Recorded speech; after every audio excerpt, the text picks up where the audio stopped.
because that's how we do it. We're live, 7:13 right now. I'm actually getting ready to load up a video on my junkyard run, which was awesome. I wish I could just walk around there all day. I wish I also had the money and the space and the time to grab all the things I wanted, because there's always so much stuff, that's cool and wants to jump out at me, wants to come home with me when I go to wrecking yards. But I digress. Tonight, we're not talking about wrecking yards. We're going to talk about Siamese ports. And so the thumbnail that I have up is a Chevy intake manifold port, or the cylinder head intake manifold port orientation. And as you know, they're kind of Siamese, they're Siamese together. So they're close. And we want to talk about the potential problems with that and whether or not it actually is a potential problem, because we see the same sort of relationship in the Chevy in particular with the exhaust ports, Siamese exhaust ports. And then also, if you take a look at cylinders, how close the cylinders are together. This, by the way, was the reasoning given way back in the last decade, during the dawn of, let's make a lot of boost out of LS stuff. When I did my first Big Bang motor, this was the discussion happening out in the interwebs, in internet land, that the reason that you could make more power with a 5.3 over a 6-liter, you can't do this with the 6 liters because there's, the bore is bigger. So because the bore center is the same, the bore is bigger. So there's less spacing between the cylinders. So you have less room for sealing. So you're going to blow head gasket with the 6 liters, and you won't do that with 5.3s. Okay. And there's logic there. Just like there's logic there, seemingly, that if you take a small block Chevy intake manifold with the small block Chevy port location, which is right next to each other, leaving very little room in between there, that you would be able to run theoretically less boost with that, because it would be easier to blow out this small section of gasket, because there's not there very much holding it there, not very much clamping it there, not much very much surface area and surface contact holding it there. So it'd be easy to blow it out from one port to the next. Same thing with the exhaust. So let's say you're running turbos on the exhaust on a small block Chevy, and you have Siamese ports.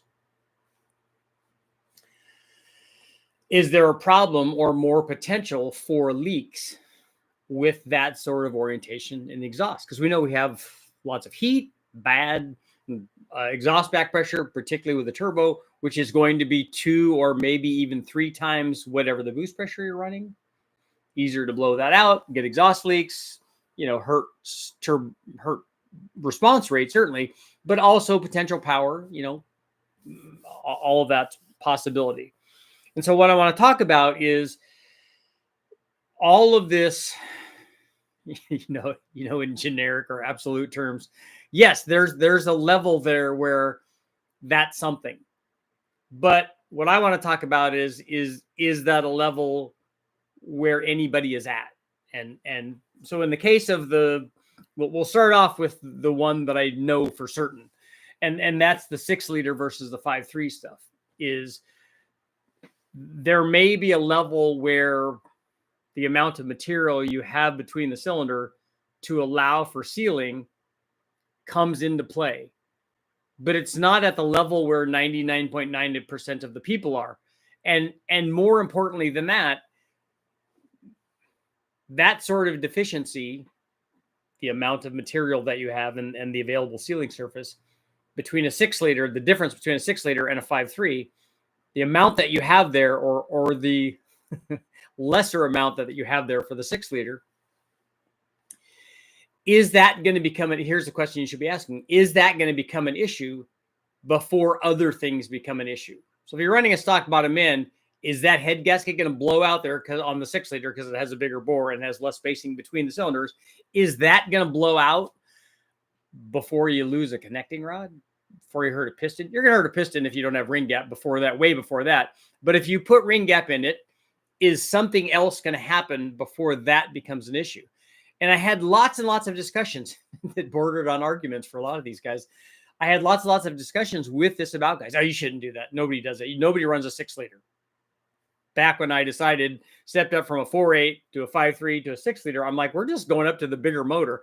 One thing that I do know, I don't know when that's going to happen. Like when that crossover, where that crossover point is relative to the other things. What is the thing that's going to break first? Is it going to be that sealing, or is it going to be a rod, or is it going to be a piston? Is it going to be a crank? Is it going to be what is it going to be?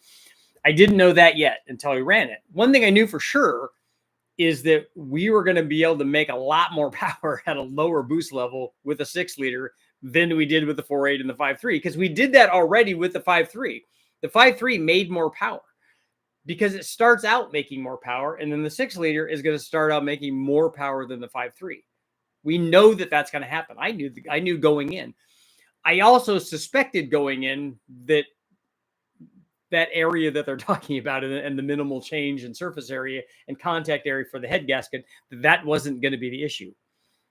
The cylinder head, if you're using a stock cylinder head, the weakness of that, I didn't think we were going to have a problem with head studs. I thought for sure we would break a piston or a rod, that was going to be the thing. And as it turned out, that's kind of what it was. So the sealing there between the cylinders, that wasn't an issue. So we jump over to our lead photo or our thumbnail photo of the small block Chevy, and we look at it as a comparison between the small block Chevy and the small block Ford and go, okay, one of them symmetrical port, one of them Siamese port. Can we not run the amount of boost that we want on a small block Chevy? Now, everybody's seen, lots of turbocharged small block Chevys. Certainly Gail Banks had done a lot of them back in the day, and other guys continue to do small block Chevys. And I don't remember hearing from any of them, Duttweiler or any of these guys that have done serious stuff, that sort of sealing thing is an issue.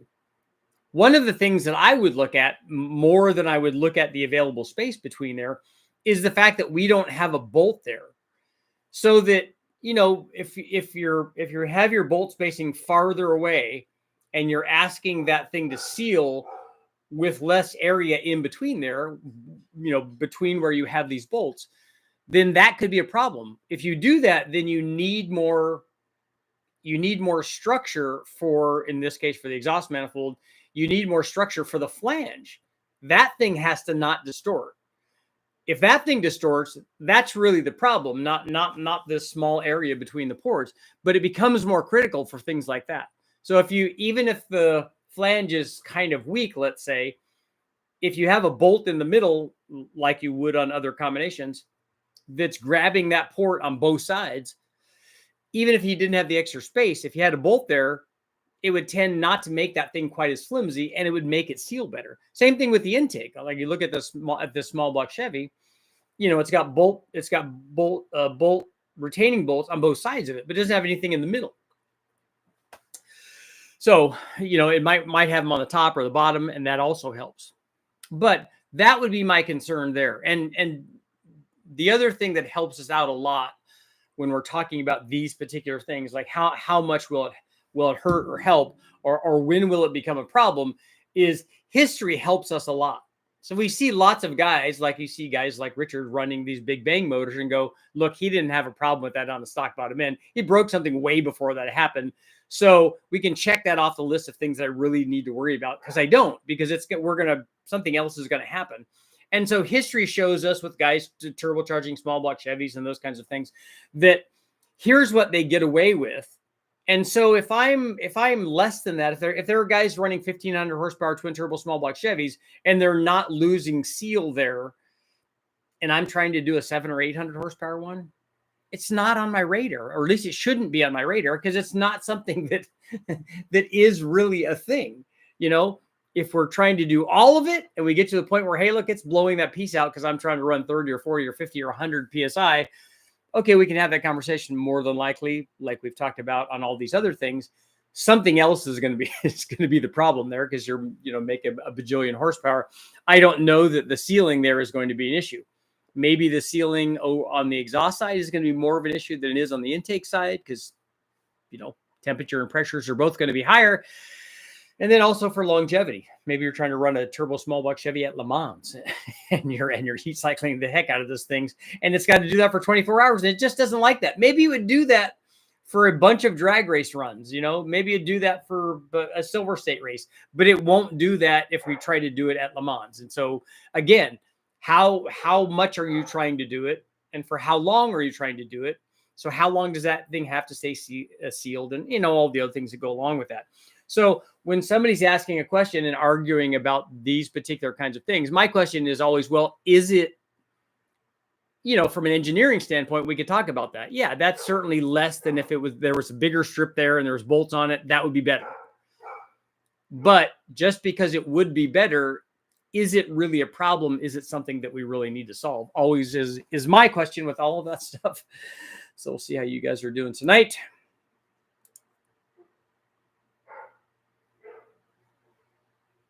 So we're not going to do that. We're going to do this, and then we're going to start a poll.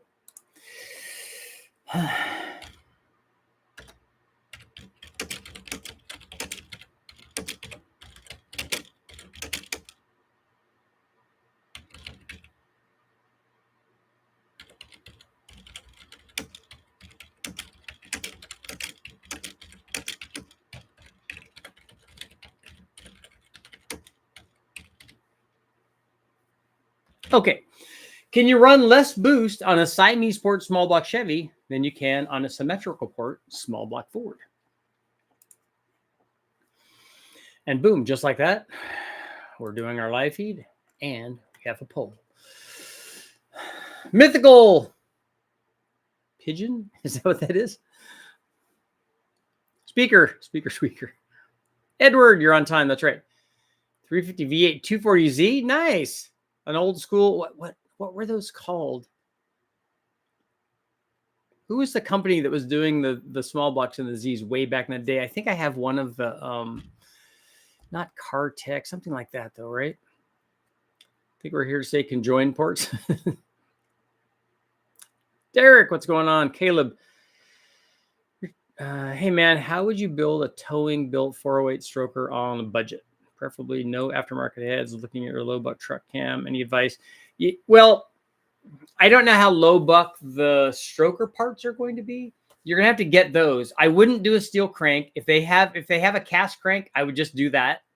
Aftermarket rods are usually not that expensive. You're gonna have to get pistons. If you do a stroker like a 408 stroker or 4-inch stroke, they should have rods and pistons that are fairly reasonable. Again, I don't know if somebody has I think I would do a forged rod, and I probably would do a forged piston, although I wouldn't be I don't think I'd have a problem maybe with a hyper-eutectic piston or something for that. But a forged rod and forged piston is going to be the most expensive thing that you have. I'd have no problem putting a factory head on it, either a 317 or a 799, or even on a 408 stroker. I wouldn't feel bad about putting an LS3 head on it or an LY6 head on it. And then put that low buck truck camshaft in it, and then it will be, and then a long runner factory truck intake manifold, Trailblazer SS, or LS3 or LY6 intake manifold, depending on what head you pick. And I think all of that in long tube headers, and I think all of that would work great for like a towing 408. If you take a look at the 408 that I did, where we ran all the camshafts on it, it's the 175 horsepower cam video, I think is what it's called. And I ran a 206 cam, and you can kind of get an idea of where it would be like torque-wise. That had a really good set of heads on that, and Airflow Research head. So shout out to the Airflow Research guys and the guys from Brian Tooley for supporting the channel. Way to go. You don't need Airflow Research 245 heads on something like that. The stock heads will be just fine. Agents, always a good night when Richard goes live. Yeah. Pretty common on high-end drag racing engines. For what? I didn't even know my question. Those Siamese ports. Live stream. Yeah, we're doing the double live stream on live stream action. And I have another video that's going up today too. So I'm going to do I'm going for the triple double, the Trivak Verdoppeln. The Ingarawa, which it's in the ancient language of Akkadian. Richard, on Gen 6 big block, how much timing do these engines like? Initial, total, advance? I don't remember about all of those, but I'm thinking it was like 29 or 30 degrees. We don't ever measure vacuum advance. And I think on ours, usually we run a lock distributor because we're never loading them down that low. But if I was doing an EFI one, which we have done, and let's say we wanted 30 at the top, we probably would only want low to mid 20s near the torque peak and below that. Do you think swapping a stock 6-liter LQ4 cam into a stock 4.8 would be worth the time? Engine is not in the vehicle. No, I don't think it would be worth it. In either whatever 6-liter you have, if it's an LQ4 and a later LQ4 and it has that LQ9 camshaft in it, that's not really worth very much power. If it's an early LQ4, it has the same cam as a stock 4.8 already, so you're not going to gain anything from that. If you wanted, I don't know what you're trying to achieve with your aftermarket cam or with another stock cam. If you're trying to do it with a free cam and you're trying to make power, I would try to pick something better than that. Richard, 99, 2.2 Cavalier, would using a larger catalytic converter from a larger 4-cylinder V6 help with power and flow? It will if that cat that you're replacing it with is limiting the flow. I don't know whether it is or not because I don't know what size your exhaust is. I don't know what the power output is. I don't know what the flow rate of the cat in question is. It's almost something that you'd have to test. Is a cold air intake in a shield box going to make any difference than not? Yes, a cold air intake is always a good idea. And if you can put it in a box, the box is not going to change anything other than making it not grab hot air from the engine compartment. That's always a good idea. Does balancing and boring 10 over and higher compression really add power? Every engine, every combination, every rotating assembly would have to be balanced anyway. So it's all going to be balanced from the factory. If you're boring at 10 over, you're going to add a little bit of displacement and a little bit of compression. Both of those will tend to add power. Higher compression will add power. Steve, I've run 27 PSI on my old school small block. That's probably making good power then. The professor is holding office hours. Cyclone and Typhoon motors heads have Siamese ports, didn't have a separation. Yeah, you can run lots of boost on these things. And that's what I was talking about is guys want to talk about that stuff like it's something. And at some point it might be something. It's just that the range that everybody is in, it's not really something. Putting 5.3 in my boat with a water-cooled exhaust. Any cam recommendations? Would like to get one from BTR. You could talk to them and ask them if they've run those in marine applications. I don't know how much exhaust is going to be problematic on that. I don't know what the routing of your exhaust is. If it doesn't allow water to backflow, you can get away with more cam. But certainly something like their torque cam probably would, I think would be okay. And then what RPM range are you running the boat engine in? Good to see you, Rich and crew. I'm at Louder Than Life all weekend. What is Louder Than Life? Is that like a car guy event? Scarab, that's who I was trying to think of. Jags that run. Yep, that was also it. All of that's good stuff. Fatigue cycles hit the nail on the head. Yep. What is a 5.3 2009 Silverado Gen 1 or LT? A 2019 is a Gen 5. It's an L83. Jags that run head kits. Yeah, I have that old book. Never heard of Siamese ports in my 20 years of business. It just means that they're close together. I don't think where the port matters. The different length runners would probably have an effect, though. Yeah, runner length definitely has an effect on power. Find the 2000-2500 on the assembly. Yeah, you should be able to get 408 stuff for that or less. Yep, Scarab did the 240Z small block conversions. I remember wanting one of those so bad back when I was young.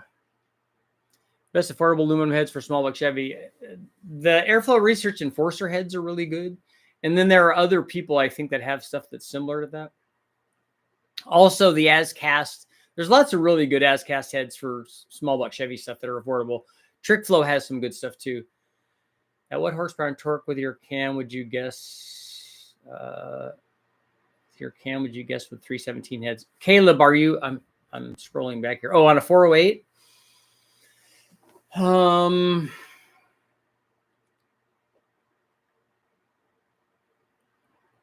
don't know. I'd have to look back at some of the data and see.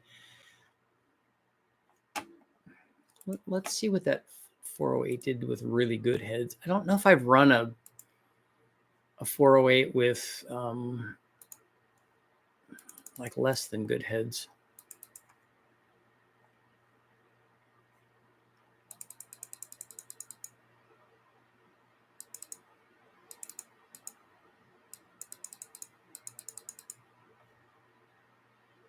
Oh, here we go.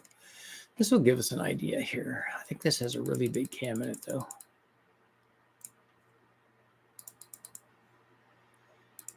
LS3 head. So that one made file, does description. So this is a 408 stroker with a fast on it, but it's an LS3. LS3 heads. That one made 580 and 543 foot-pounds. That had a 239 cam in it, though, so yours would be not making that much. Let me go to this other 408 here. Here we go, 408 crane cam. 206. So that one made 555 foot-pounds and 515 horsepower. Yours would, although not, I was gonna say yours would be less than that because this had the airflow research heads on it, which are really good and had a fast manifold on it.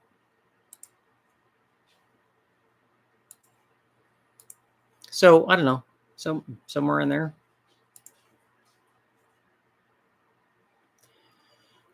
That was with a 206 214. So yeah, I don't know. That should kind of give you an idea. The Engine Wizard. Can't believe I'm late. Every time I click on one of your videos. Well, hopefully we'll try to teach you something tonight too. I don't understand the question. One can always run less boost. Oh.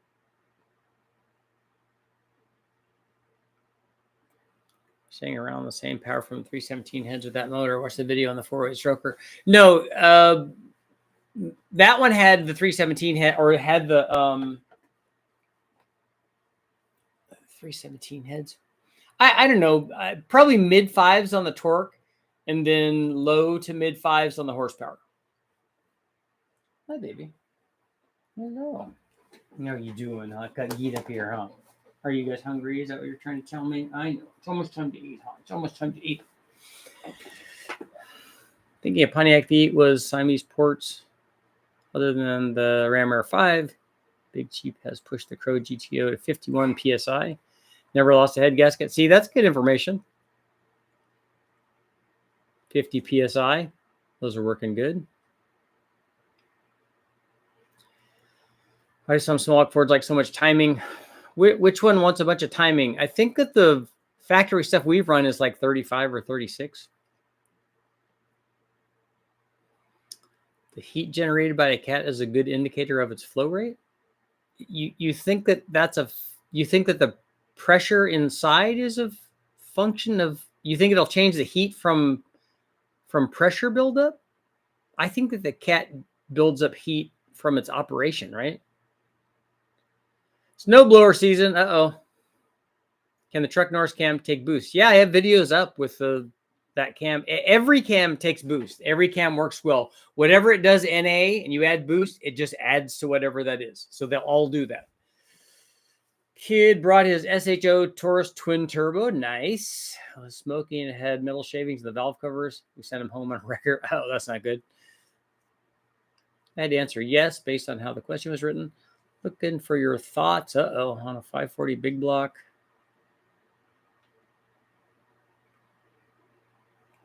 Mike, I don't understand what you mean by thoughts. I don't know what you're asking there. Just got done watching the live from earlier today. Would a dual plane be good for a blow-through setup for an LS6 liter? Yeah, Jared, if you take a look, I have a video up where we ran a single plane and a dual plane NA, and then we also ran it with a blow-through Vortec deal. And so you can see that the boost just does, the manifold just does what the manifold does. So a single plane makes more power on top and less down low, or even through the middle, or even through most of the curve a lot of times, depending on what size the motor is. But the boost just doesn't really change that. It still does that. So I'm going to ask, with 200 gallon per hour fuel pump support, 80-pound injectors. Reason I ask is I already have one, but was wondering if I could add another one. Are you adding them in line? Also, would a -8 fuel be adequate? Yes, an 8 AN is enough fuel for that. I don't know about the fuel pumps, though.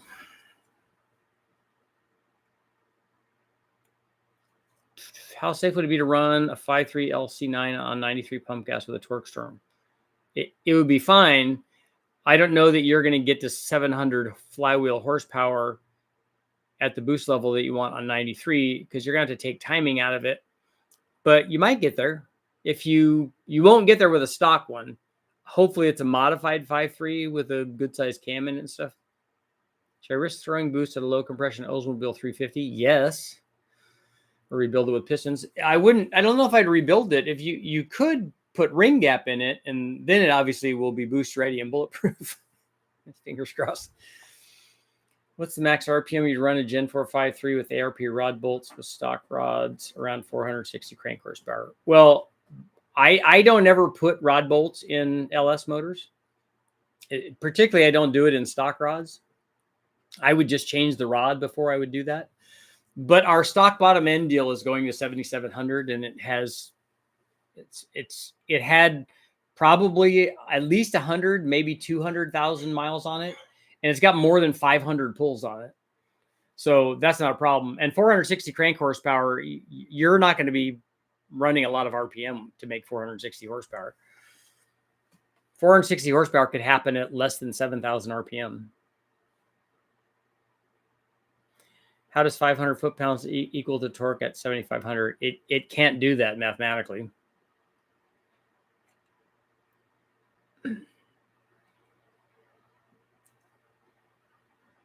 Birdsong dropped a video today where he was building a 440 on a budget and bought some heads, went to install them, and noticed something funny.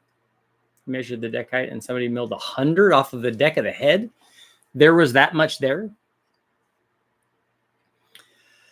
540 big block will still run okay. It's a huge cam for drag race only. Might be down 80 to 100 horsepower, calling for 12 to 1 with 10 to 1. You think it'll lose two? You think 2 points of compression is going to be 100 horsepower? Just found your channel 2 weeks ago. Been telling everyone about you. Thank you very much. If you could tell like 11.7 million people, that would be awesome. The best part, you don't talk about Ford that much. I'm a Ford owner. In fact, an original owner of a 1988 5-liter LX Mustang, the best year ever, because it was the only year, well, it was the first year of the Mass Air for California car. And I wrote for Muscle Mustangs and Fast Fords for years and years and years. So I speak Ford very well. I got lots of Ford videos up because I test everything. It does not just Chevy stuff, but Ford stuff too. 302 GT40 heads and E303 cam, 9.5 to 1 wants 40 degrees. The GT40 heads want that much timing? It seems like a lot. Is the timing mark off? Like, did the balancer slip or anything? 40. I've never run one that wanted 40 degrees.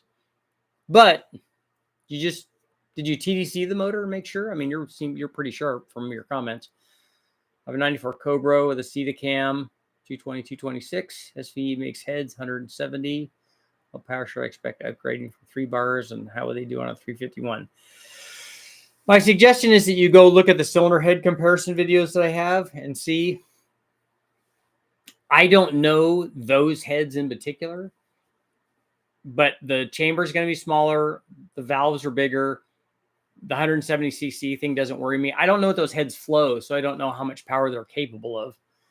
Been emailing you about a dual plan you got for sale. Thanks for the information, Jared. Yeah, I'm sure I responded, right? You didn't solve them, but ended up finding a hole in the water jacket that was filling one of the cylinders. That's not good. Yes, I am a proud Ford owner. Have I owned others? Yeah, I raced Fords in World Challenge and Bridgestone Supercar. So I've owned a lot of Fords. Forgot to mention the 5.3 torque storm build, 243 stock heads, BTR hot rod cam, a fabricated intake manifold. Okay, yeah, no, all that will work fine.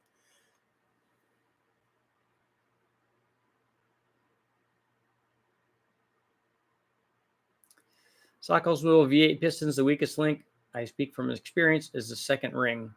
So he should definitely do ring gap, is what you're saying. 88 is that a roller cam? Yeah, there were roller cams long before that. Do I need to port 799 heads on a 5.3 for 460 to 470 crank, or would you leave it stock? I'm running an L6 intake and a BTR hot rod cam. I don't know that you'll get there with stock heads, and it's so easy to help them. I would just do a little bit of bowl work. You could unshroud the chamber, and then maybe mill the head, and milling it's going to be your only real cost there.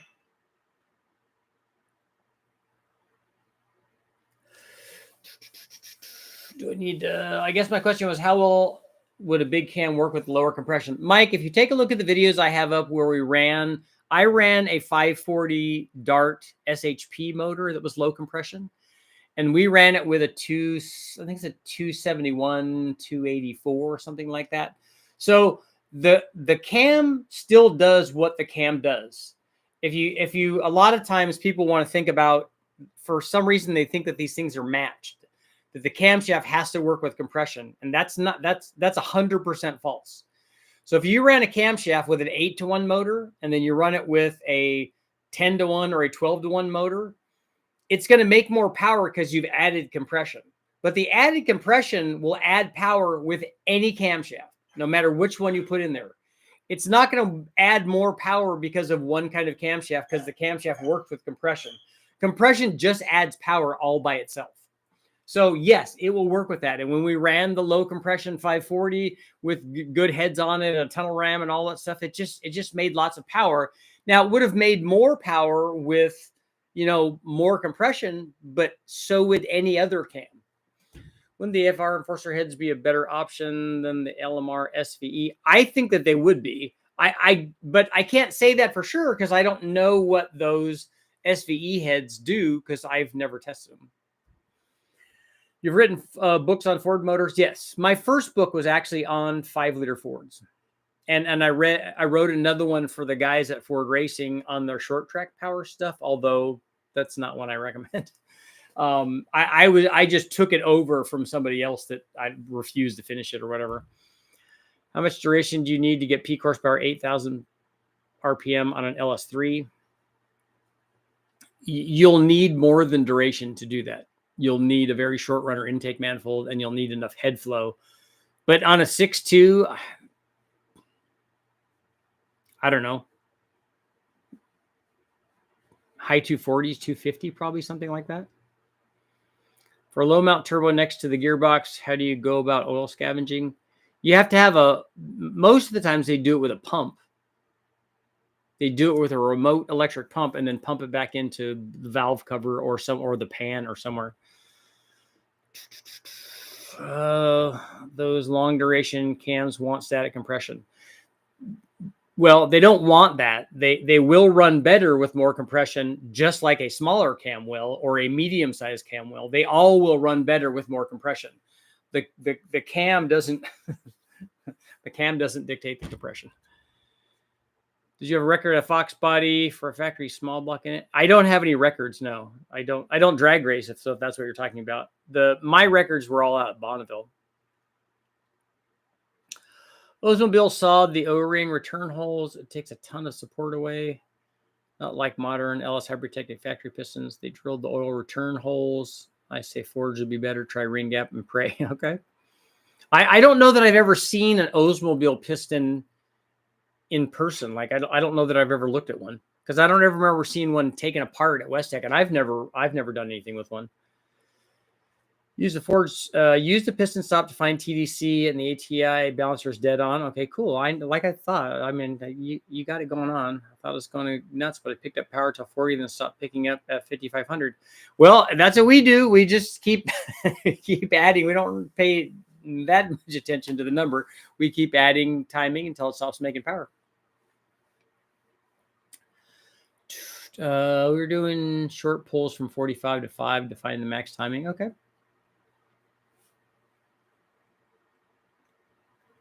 A Donovan block. Donovan blocks are good. Yep.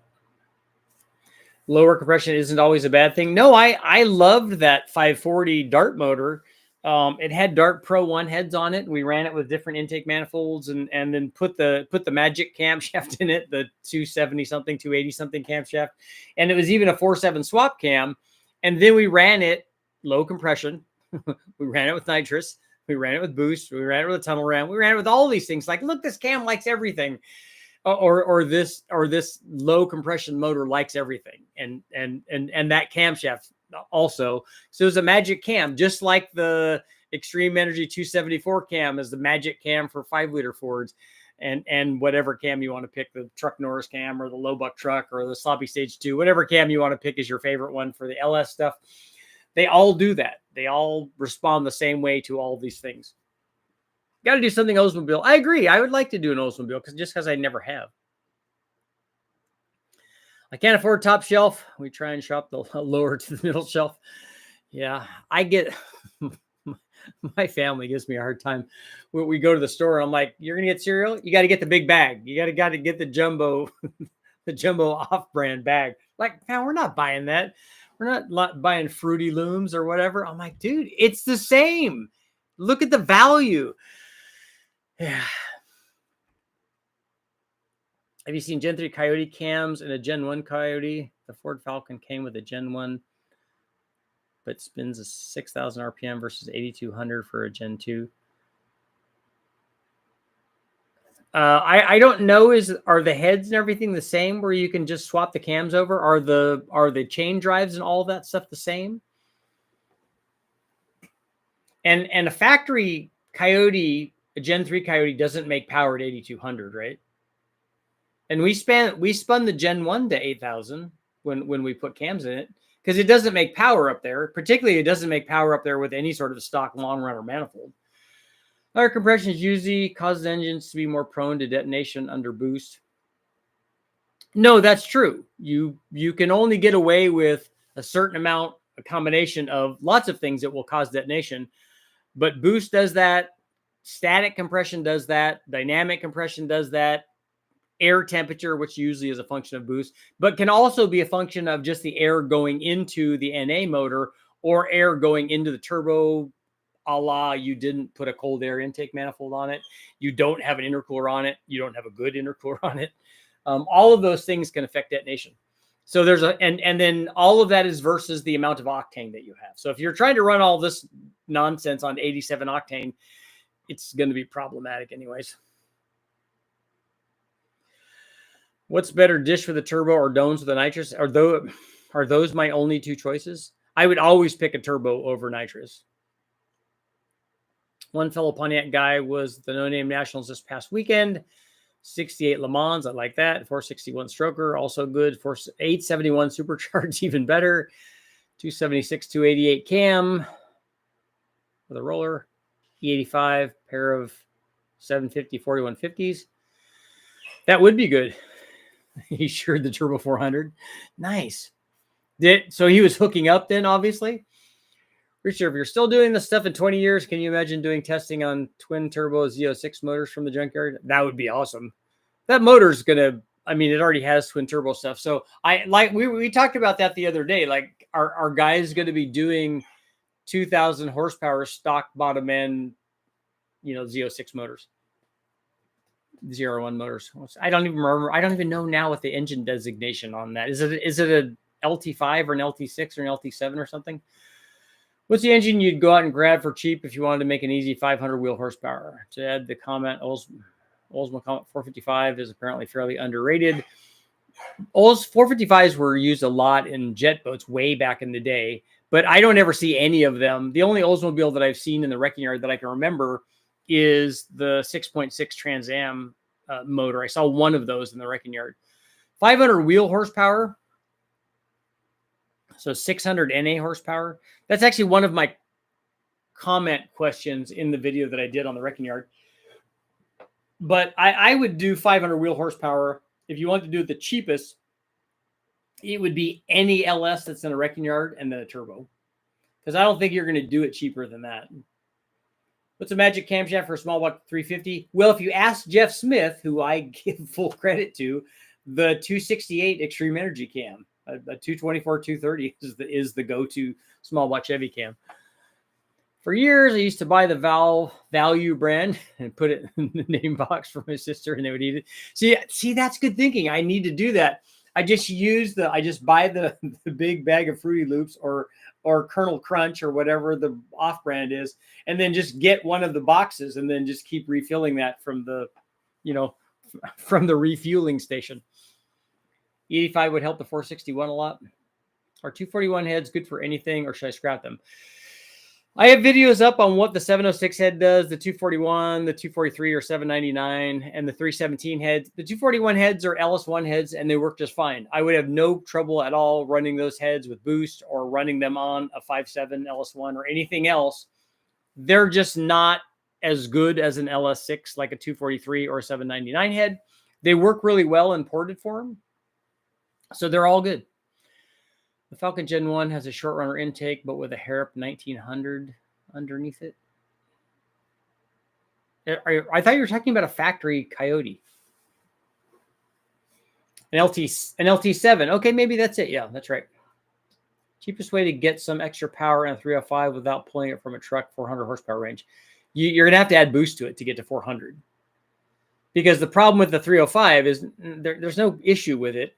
It's smaller displacement, and the bore size limits the amount of cylinder head availability that you have for it. So you have the trick flow 175 heads, I think. Is it worth the risk of installing flat tappet cams nowadays? I've had good luck with them on flat tappet motors. Butler, Pontiac, Edelbrock, CNC heads on the 68 Le Mans. Cool. The LT6 is a 5.5 liter NA. The LT7 is the twin turbo. Cool. Hey man, what compression on a 408 truck or 317 hits? Skip this if you've already answered it. I haven't. It depends on what piston you're putting in the 408. How can a set of heads on a GTR block produce 2,000 horsepower? Are you talking about the Evo? Or not the Evo, the Godzilla motor? The Nissan? Is that what you're talking about? The 442 that legit street cars had been working on isn't the quad 4, but the 3400 twin dual cam. Okay. Does have a Getrick 5-speed.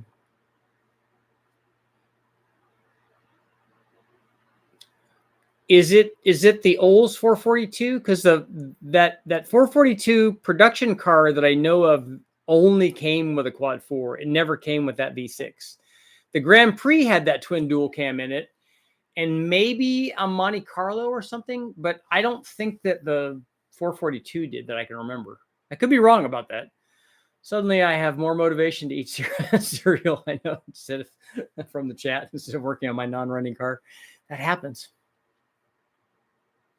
I like the big bags of fake Captain Crunch with Crunch Berries. Those are good to have while you're sitting there watching a movie or whatever. And you've saved money, so it's a bonus.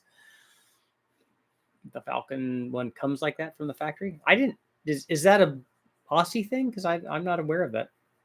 World's fastest GTR. So he has a ported stock head on that thing, and the GTR head's probably in CNC form or whatever. Probably flow a lot, and he's probably running 1 million pounds of boost. What's the best heads for a 671 blower 383 fuel injection, Holley fuel injection? Is it a 383 LS or a 383 small block Chevy? Do you have a video comparing compression ratio on a turbo LS?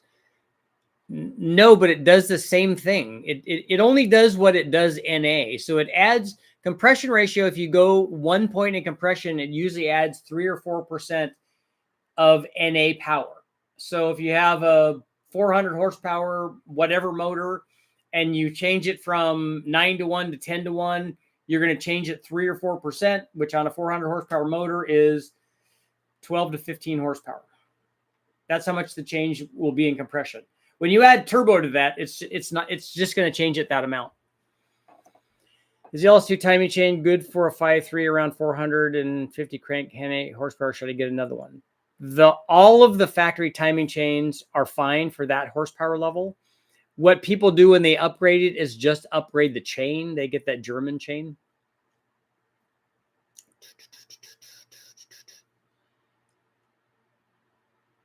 It's a 442. It's got the lazy boy style back seats. So is it a 440, like an old school 442 or the old quad 4 442?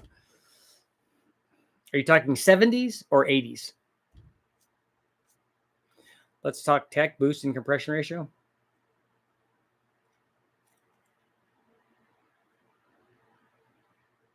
There's a 442 and a quad 442.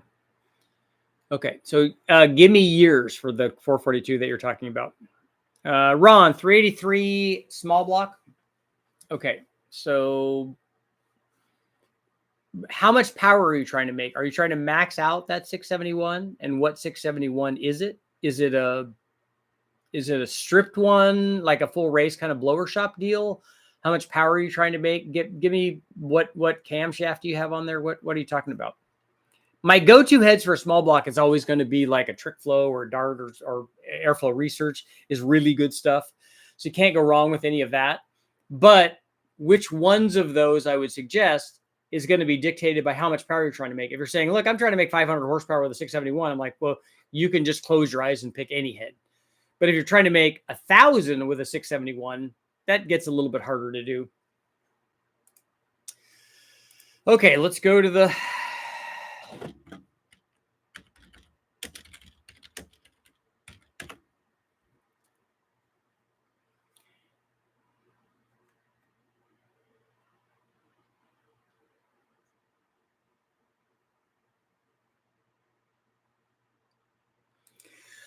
Okay, I'm going to Wikipedia.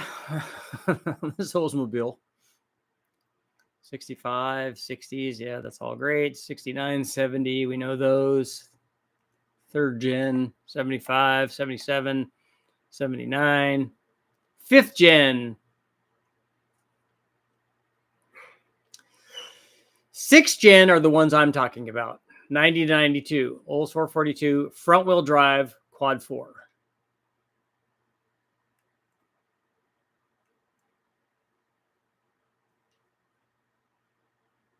So the one before that was a rear wheel drive. Let's see.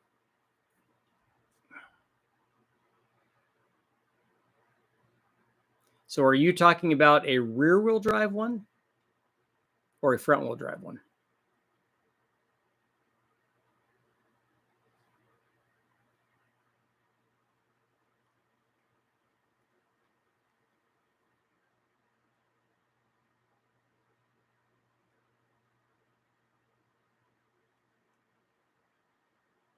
And maybe they're not giving me enough information here, because that's also possible. Would you bother porting 83 454 heads or just go aftermarket? I think I would go aftermarket. I'm not that excited about porting iron heads.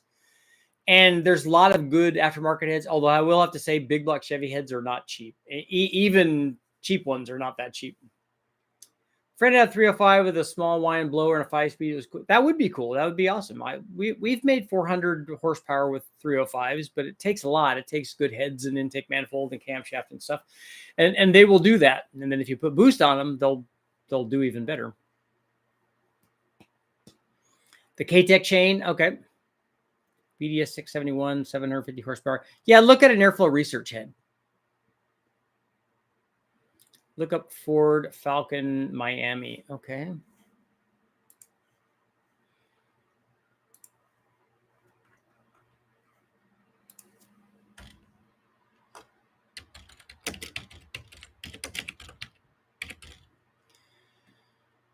Ford Falcon Miami.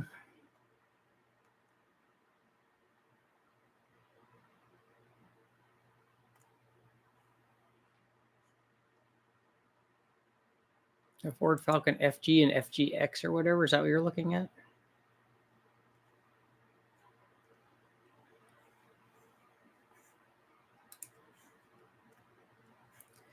Okay, don't want that.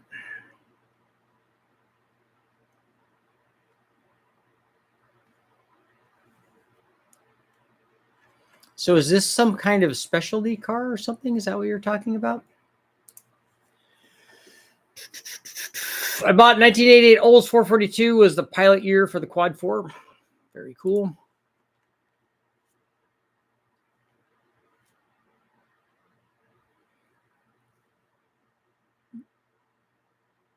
This was saying the 442 option was revived in the Quad 442 front-wheel drive 1990 to 91 Olds Calais.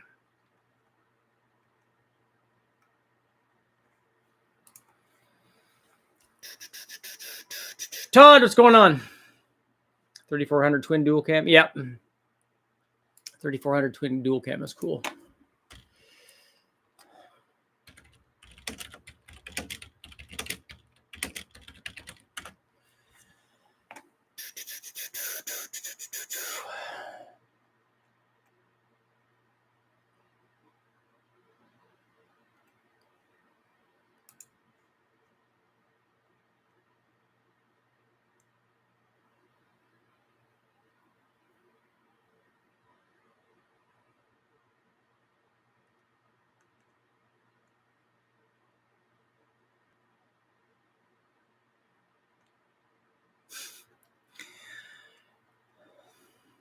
$1993 Pontiac Grand Prix GTP 3.4 liter twin dual cam.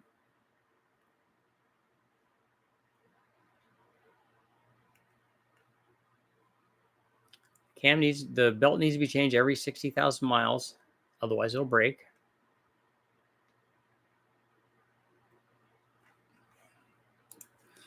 Wow. Australia, New Zealand, South Africa, market cars. Okay, cool. Showing up late, but I really appreciate the idea of approaching and solving real problems at given power levels. Kyle, you're always welcome.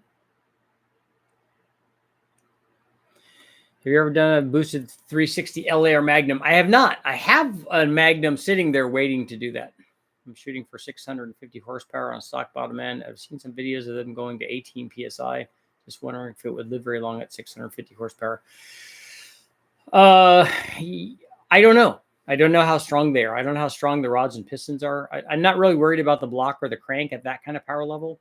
And since you can take a 360 and a 360-inch motor, you should be able to make 400 horsepower out of it, NA, fairly easily. And so 650 is not very much boost on that.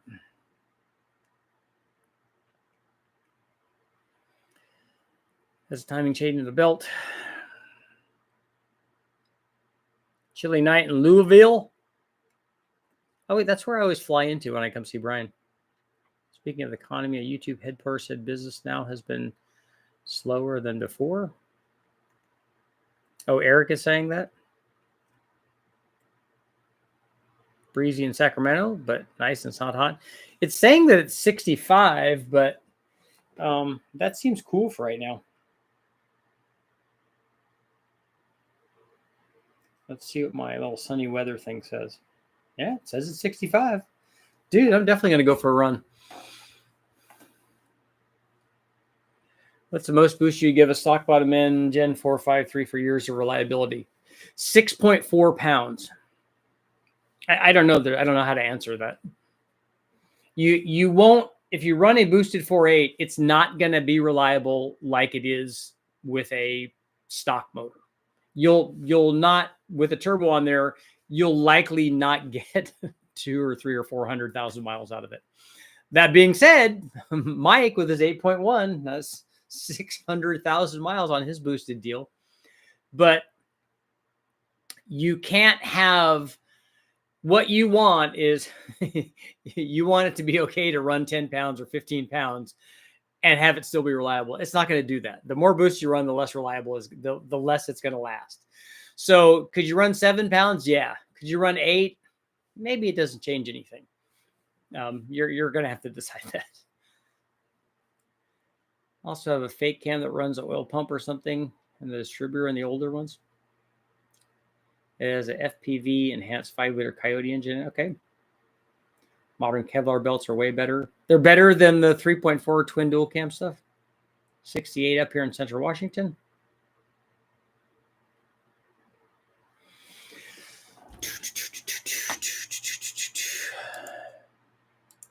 Yeah, I would say if you're running around at 7 to 10 pounds, it should last a long time.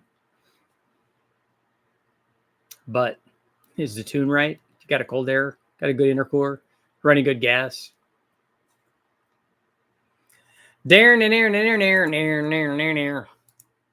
I tend to overthink stuff.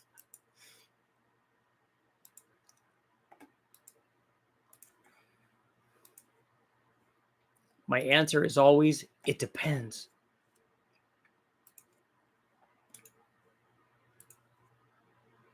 Oh, dang it. Dang me, dang me.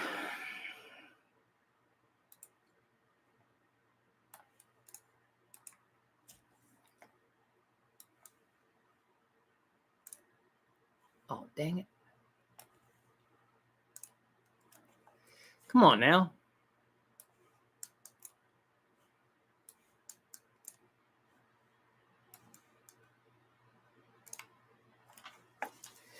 What's going on here? I'm trying to get something done here. There we go. Now you're cooking with gas. Uh-oh, I know what it's going to do. I knows what it's going to do. It's not really cooperating here.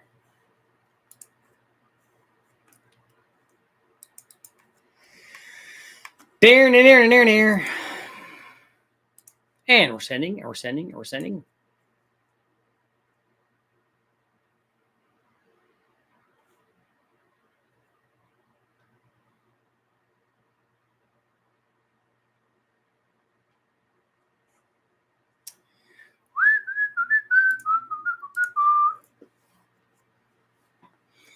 I'm running 8 pounds of spring right now, and my air fuel is looking good. My timing is looking good. Hitting on all 8. So, Todd, what is the air fuel under boost, and what is the timing under boost? Until he gets 2-pounditis. That's what happens. Well, it's working so good at 8 pounds, and then 10, 15, and then 20. I put together a 496 big block Toyota. Nice, Amos. What's going on for duct tape drags? Is it this weekend or was it last weekend? 73 in Modesto. Amos, does it have a turbo or a blower on it? Throttle body is part of the intake. Yeah, it is. Because we had to do, what we did was we made a bigger throttle body for that. Because we extrude ported that 3400 twin dual cam intake manifold and then had the bore made larger. And I'm pretty sure it was John from AccuFab made us a bigger throttle plate. It was a pain. Put a bigger camera in 496, so it sounds super nice. Cool. Oh, so it's this weekend, right? Is FL 2K worth watching? It is. I like seeing those cars. Those cars are running fast. It decided to no longer be spring at 1 a.m. last night. Still hasn't improved.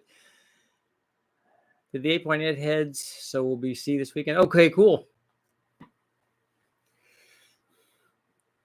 What's the rationale for Cali using 91 and not 93? It's probably an emissions thing, right? It's NA, but I do have a blower. Not enough time. It's hard sometimes. I'm sure you know, Abe. It's hard getting stuff thrashed and, getting it ready. Air fuel ratio is 12. My time, if I remember right, was 16. Okay. I'd like to see the air fuel in the 11s. 16 is probably fine. Are you running pump gas on it? And that wasn't wide open throttle. It's not open all the way. Why isn't it not opening all the way? Can you run less boost on a Siamese port small block Chevy than you can on a symmetrical port small block Ford? We're split. 49, and 51. So we're going to end our poll there. Is there an economical way for a common guy to test the quality of a few local gas stations? You have to send them into a lab and send them in for somebody to do. If you want to do octane testing on them, you have to be octane tested. And I don't think it's inexpensive.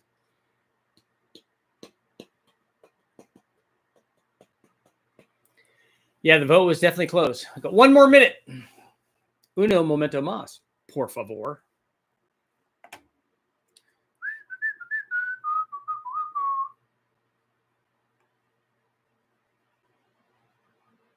No, Todd, it just needs, I like running them for, especially for pump gas. It needs to be in the 11s. Between 11.0 and 11.5 is probably plenty safe. Is a 72 millimeter throttle body big enough for 475 crank on a 5.3? I wouldn't use that. And I don't know why you'd be running a 72 millimeter. Do you mean a 78? Because a 78 would be stock. The LS6 intake manifold isn't 72 millimeters. It's bigger than that. 74 for Corvette, 454, very cool. 4-speed car, nice. Edelbrock heads, air gap, 750. Does the air gap in the carburetor fit under the hood of that thing? Side pipes, what hydraulic roller would you run for hot street?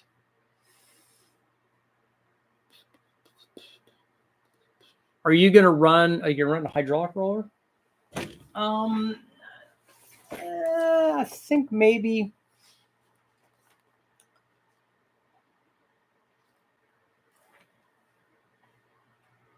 Drag race, mechanical roller, no. Mechanical flat tappet, no.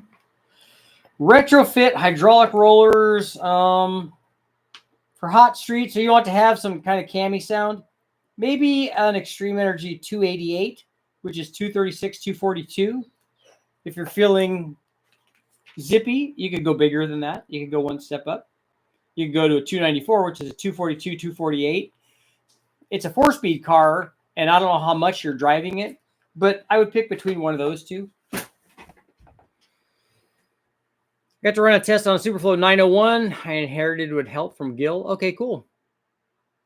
I like my AFRs in the high 10s, low 11s, 11.6. I'm letting off the pedal. You're letting off the pedal at 11.6?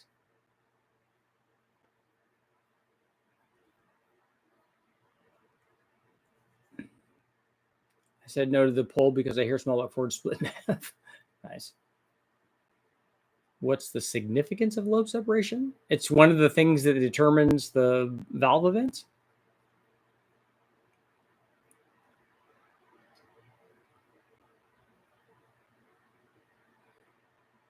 .78 millimeter on LS6 intake, 475 crank on a 5.3. That's what I meant to say. Okay. I think you're going to be hard pressed to make 475. It's not a 5.3, right? And do you have stock heads on it? My fan belt got into my power steering line. Uh-oh.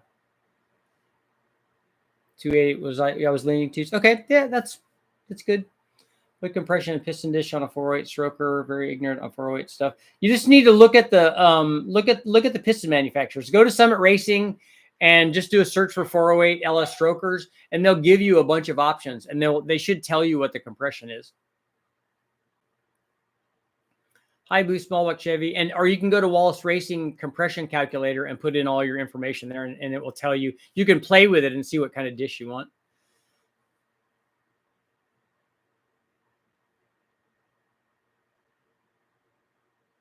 Sorry, I meant to say, what's the difference of lobe separation? Why one go one way versus the other? Well, like I said, it can change what the camshaft is doing, but the lobe separation angle isn't the thing that you use to adjust the cam. It's one thing of three things, and arguably more than that, because you could do lobe center line. Also, it'd probably be easier for you just to tell us what you're trying to achieve. 799 heads. I'm replacing my Trans Am LS1 with a 5.3. So if you're doing a 5.3, 475 at the flywheel is going to be hard to do with those stock heads and that intake manifold. Built to hold a car in 2 weeks. Hard to test ethanol. Remember the higher compression blow through with no intercore or methane injection, but mine runs in the high 10s consistently. Okay, so you're running